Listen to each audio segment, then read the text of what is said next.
যে আমি চাকরি ছাড়তে চলেছি, হয়তো আমি এই প্রফেশনেতে বা এই কাজের প্রফেশনেতে বেশি দিন নিজেকে রাখতে পারবো না। গুড মর্নিং সবাইকে। অনেক দিন থেকেই একটা কথা মাথার মধ্যে খুব ঘুরছিল, ভাবলাম আজ তোমাদের সাথে সেটা শেয়ার করি। সবাইকে রিকোয়েস্ট করব ভিডিওটা পুরোটা দেখার জন্য। বাই দ্য ওয়ে, আমি কৌশিক আর তোমরা দেখছো কৌশিক ডায়েরিস। আজ আমি কিছু কথা তোমাদের সাথে শেয়ার করতে চাই। একটা হারিয়ে যাওয়া স্বপ্ন আর একটা নতুন করে ফিরে পাওয়ার ইচ্ছা।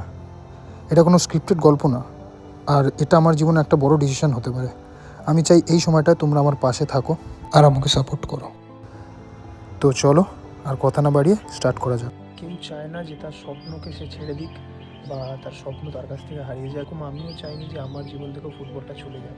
ব্যক্তিগত মধ্যে চাকরি জীবন কখনো চাইনি আমি, বাট পরিস্থিতি আমাকে সেরকম জায়গায় নিয়ে গেছে যেখানে আমার চাকরি করতে বাধ্য হতে হয়েছে। ওরা বলতে ফুটবল ছাড়া তো সেরকম কিছুই করিনি। নর্মালি ফুটবল হয়তো খেলা হয় এখনও, খেলাটাকে তো আর ছাড়া যায় না। যেটাকে ছোটো থেকে ভালোবেসে এসেছি সেটাকে কী করে ছেড়ে দেওয়া যায়। পাড়ার মাঠে যখনই সুযোগ পাই তখনই নেমে পড়ি খেলতে। ভালো লাগে এখনও খেলতে, কারণ ওটাকে আমি ছাড়তে পারবো না কখনো। হয়তো আমি এই প্রফেশনেতে বা এই কাজের প্রফেশনেতে বেশি দিন নিজেকে রাখতে পারবো না। বিশেষ করে এই সেলস প্রফেশনে তোমার অসুবিধা হচ্ছে যে আনএথিক্যাল প্রেশার এখানেতে প্রচুর আছে। তুমি কাজও করছো প্লাস তার সাথে কথাও শুনছো। তুমি ঠিক কাজ করলেও কথা শুনছো, ভুল কাজ করলে তো কথা শুনছো না। বলছি না যে এই প্রফেশনটা খারাপ বা এই প্রফেশন থেকে এসো না। আমার দিক থেকে যেটা প্রবলেম আসছে আমি সেটাই তোমাদের সাথে শেয়ার করছি। আমার মনে হয় যে যদি আমি এই প্রফেশনে কন্টিনিউ করি তাহলে হয়তো আমি ততটা উপরে যেতে পারবো না যতটা উপরে আমি যেতে চেয়েছিলাম। ফুটবলটা খেলার ফাঁকে ফাঁকে যেটুকু টাইম আমি পেতাম সেটুকু টাইম আমি গেমকে দিতাম। আমি চাই যে গেমটাকে এখন আমি আমার কেরিয়ার করি। এটা আমার হয়নি সেটার বাদ দিয়ে যেটা আমি করতাম তার পাশাপাশি আমি চাই সেটাকে এখন আমার কেরিয়ার করতে।